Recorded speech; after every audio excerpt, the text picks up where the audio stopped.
My wife told me to choose between her or my mom, so I chose divorce. My mom and dad were both orphans. My dad died 2 weeks before I was born, and my mom didn't really have a support system, so we were just the two of us. I never lacked anything because my mother worked all her life to give me the life I have today and didn't even have time for herself to start a new life again. She did all the little jobs possible so that we didn't miss anything. She deprived herself of food to give me food. I had very good clothes while she had none. I saw her make sacrifices again and always with a smile. Frankly, I always thought she was an angel dressed in a human body. The only time she yelled at me was when I was 16 when I saw her getting sick and working at the same time.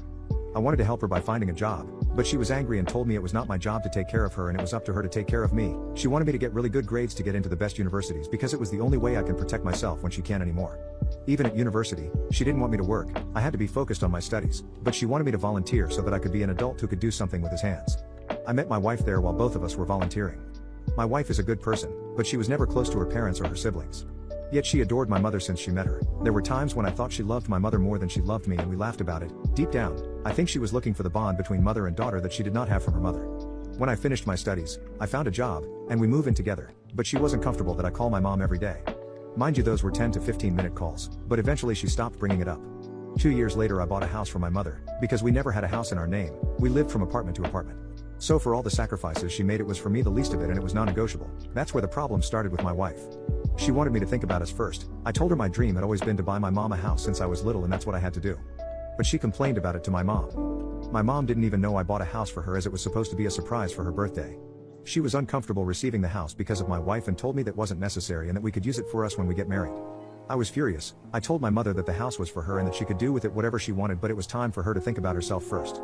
Our relationship survived that. We got married and then we had our own house. Our life was going well until 2 months ago when my mother fell ill. I wanted her to come and live with us so that I could take care of her, but my wife didn't want to. I then decided to rent an apartment with my own money right next to our house so that I could be close to her and go there to take care of her. But even that idea didn't sit well with my wife. Me and my wife don't have children yet. We both work. I usually come home at 6 p.m. But since my mother is sick, I go to see her and come home at 8 p.m. On weekends I see her for 1 or 2 hours and the rest of the time I spend with my wife. We go on dates. I always accompany her in her hobbies even though she never went to mine. 2 days ago she told me that she thought about it and she thinks I prioritize my mother too much. She told me that I had to choose between my mother and the life I want to build with her. The truth is that I never made her feel that way. We both work, but I'm the one who cooks, and I pay a person to do the housework. I make sure I do the dishes she likes. She didn't even know what I like to eat because I never complain. I run her baths, give her massages, flowers, I write her poems. That I hide somewhere in the house for her to find out. We go on a trip 1 weekend a month. I earn much more money than her. I told her to keep her money for herself and I take care of all the bills, even hers. I always make sure to listen to her and consider her opinion. And I think I am easygoing because I can change my mind to accommodate hers. But I realize that she tries to completely dominate me and the only subject where I don't give her a choice is my relationship with my mother. So there I'm going to have a talk with her and put some very clear boundaries. If she doesn't want to, well, we're going to divorce.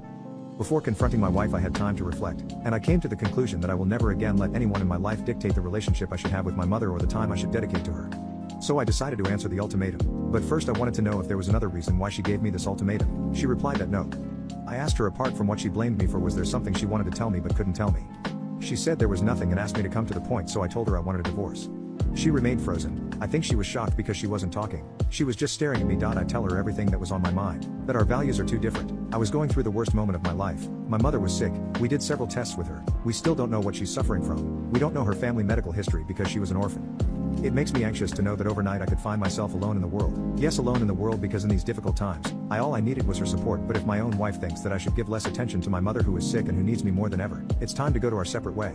She still didn't say anything, so I told her I'm going to a hotel for now and we'll discuss later how we're going to separate. I took some of my things and left. The next day when I went to see my mother, she figured out something wasn't right, but I was not going to tell her I was separating from my wife because she could not bear our relationship, especially since she was sick like that. I didn't want to add more torment to her. I never discuss my marriage issues with my mother anyway, so she does not know our problems, and honestly, she adores my wife too much, and my wife behaves as if she was her own mother, so I was not going to tell her what she was thinking behind her back. My mom ends up telling me that my wife didn't come by that day. Yes, my wife, who asked me to reduce my contact with my mother, was seeing her every day and I never asked her to do anything for my mother. She calls my mother mom. When she gets sick, she used to go to my mother so she will take care of her. It used to hurt me because it's as if I couldn't take care of her, but she said that this was not the same. The attentions of a mother are different. I told myself that it was her way of creating a mother-daughter bond that she never had, and I understood her. She ever said her mother used to tell her that she was not supposed to be born, that she was an accident, that she almost aborted her and regrets not doing it. Only a monster could say that to her child. So I never said anything whenever she wanted my mother's attention. Besides, I received enough love to share with whoever wanted. My mother, after I left home to study, became a foster mom for children. She always did until 2 years ago. I have always loved each of the children with whom I still keep in touch and whom I consider to be my siblings. Once a year, we all went on vacation together for a week, the children, my mother and my wife. I generally take 2 months of vacation, of which the 6 weeks I devoted it to my wife, but the 2 weeks that I devote to my mother and the children, it was too much for my wife. Anyway, I'm rambling. So when my mom told me she didn't come to see her that day, I went back home because I was worried. I found her in the bathroom with her clothes and red eyes like she was crying all along. Seeing her like that was unbearable. I helped her out, but this woman who has so much pride, collapsed in front of me with a lot of crying. I don't know if it was an hour or two, but she kept crying, calmed down, crying again. I just stayed silent. She ended up telling me that deep down she never wanted me to involve any less in my mother. Life. She was always jealous of our relationship. She was always jealous of the attention my mother gave to the other children. She knows that it wasn't rational, but she couldn't help constantly striving to be number one in my mother's heart. It was kind of a competition for her, so when I wanted to take care of my mom, she didn't want me to be the one taking care of her. I was honestly furious without saying anything, of course, but I wondered if she was a psychopath or something. We are talking about a person who is seriously ill, and she is thinking about her damn competition, even if it means sabotaging the relationship I have with my mother and putting us in a situation where I wanted to divorce her. She told me that she was very jealous of me and that she would have liked to be in my place. If she had to choose, she would have even chosen to be my mother's child rather than my wife, even if I was the love of her life and the only man she ever known. She also told me that even if the world falls apart around me, I will remain stoic, that I live as if I don't need anyone, and that I give everything to others, but I don't know how to let others reach me, and she never managed to get there. Only my mother could get there. At that moment, I did not know what else to say. I was hooked on this idea of competition so that I did not immediately grasp the scope of these words. But I still listened to her to the end. I put her to bed until she fell asleep, then I went to sleep in another room. In the morning she was acting like anything happened. She was being herself. She said, "I don't have to pity." I told her it was out of love. She was still my wife. She left to work and I do the same, but decided to stay at the hotel from the time being. During that time, I wondered what I could have made the saying act so that she could think about that. Deep down I think she's right. It's a defense mechanism I've had since childhood. I've never stayed in one place longer to make friends. It was heartbreaking to every time we have to move. Between my 5 to my 15 I have moved more than 50 times, from apartment to apartment, from hotel room to hotel room, and since then I think I've always lived my relationships like a squat. I never unpacked and settled in because I knew at any moment I could be kicked out. But I thought with my wife I acted differently, but I guess not. So I thought maybe we didn't need to go that far. What we needed wasn't divorce but therapy. Then this happened. A little over a week after our discussion, I was called from the hospital. My wife had been hospitalized. She apparently did not feel well. I went to visit her, but she didn't want to see me. If you see the eyes I saw, I've never seen so much hate in just 2 eyes. I told her bestie so she can have her system support because she didn't want me there. I told my mom. She asked me what I had done to my wife so that she ended up in the hospital, and that I should not stress a woman who was pregnant. I said what? She told me my wife told her and asked her to keep it a secret because she wanted to tell me herself when she was ready. I don't know what was going through my head, between anger that it was my mother who told me or happiness at having to be a dad for the first time and total confusion at the surreal situation.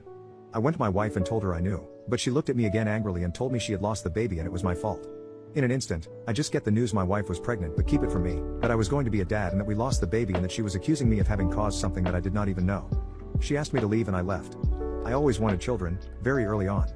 My wife wanted to put her career first. I understood and accepted. I've been trying to convince her for years but without success. Now she gets pregnant. She doesn't tell me anything. She talks to my mother about it, and she says I caused her miscarriage.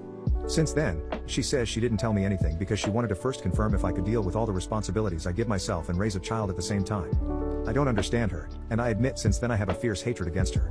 I don't know how to look at her without having anger on me, and I don't want to hurt her with my words. I take care of her at home but we don't talk to each other.